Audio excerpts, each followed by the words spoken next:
2002, 2003, 2004లో తీవ్రమైన కరువు కాటకాలతో అల్లాడుతున్న ఈ జిల్లాని ఒక తూరి ప్రయాణం చేసేటప్పుడు కడప నుంచి జమ్మలమడుగు పోయేటప్పుడు ఆయన కారులో చెన్నూరు, కాజీపేట, మైత్కూరు ఏరియా ప్రాంతంలో పోయినప్పుడు ఈ కరువు కాటకాలతో ఈ జిల్లాలో కేసీకరణలో మనం అంతో ఇంతో వరి నారు చూపించాలంటే భవిష్యత్ తరాల పిల్లలకి మన భవిష్యత్ బిడ్డలకి ఇదే ఆస్కారం సురేష్.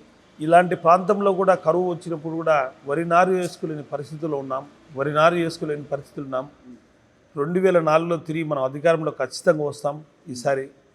ఈసారి ఈ ప్రాంతంలో ఉన్న మైత్కూరు, దువ్వూరు, కాజీపేట, చెన్నూరు ప్రాంతంలో 2 కార్లు 3 కార్లు వేసే పరిస్థితి రావాలి మన వాళ్ళు. లేకుంటే ఇట్లాగనే కొనసాగితే కరువు కాటకాలతో వరి నారు చూపించాలంటే ఏ ఈస్ట్ గోదావరి, వెస్ట్ గోదావరి, కృష్ణాకు పోయే పరిస్థితులు వస్తాయి అని చెప్పినప్పుడు నేను ఆశ్చర్యపోయాను.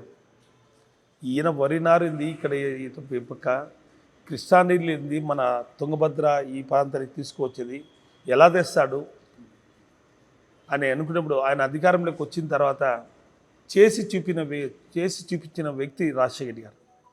పోదిరెడ్డి హెడ్లైటర్ ఆ రోజు 10,000 క్యూసెక్ నీళ్లు మనకు ఉన్నప్పుడు అసెంబ్లీలో అందరూ కానీ తెలంగాణ ప్రాంతవాసులు కానీ కృష్ణా డిస్టిక్ కానీ ఈస్ట్ వెస్ట్ వాళ్ళు కానీ అందరూ కూడా ఒక పక్క పార్టీలో అసమృద్ధి, ఒక పక్క వీళ్ళు కానీ అందరూ మాట్లాడినప్పుడు అసెంబ్లీలో ఒకే ఒక మాట మాట్లాడడం జరిగిందన్న. ఎస్, నా ప్రాంతాన్ని నేను ఇప్పుడు కాకుండా ఎప్పుడు అభివృద్ధి చేసుకోవాలి, ఎప్పుడు కరువు కాటకాలతో అల్లాడుతూనే ఉండాలి. మా వాళ్ళు వరి నారులు పంటల పైరు ఒక కారు కూడా వేసుకునే పరిస్థితుల్లో లేము మేము. నేను నుంచి 40 ఏళ్ళ రాజకీయ భిక్ష నాకు పెట్టి నా ప్రాంతవాసులకి ఇప్పుడు కాకుంటే ఎప్పుడు చేసుకోవాలి అభివృద్ధి అనే మాట మాట్లాడినప్పుడు నిజంగా hats off to Rajasekhar sir అనుకున్నాను. నిజంగా ఆయన పట్టుదల గల వ్యక్తి. ఏదన్నా సాహసంతో చేసిన పనిని సాహసంతో జయించే వ్యక్తి రాజశేఖర్ గారు.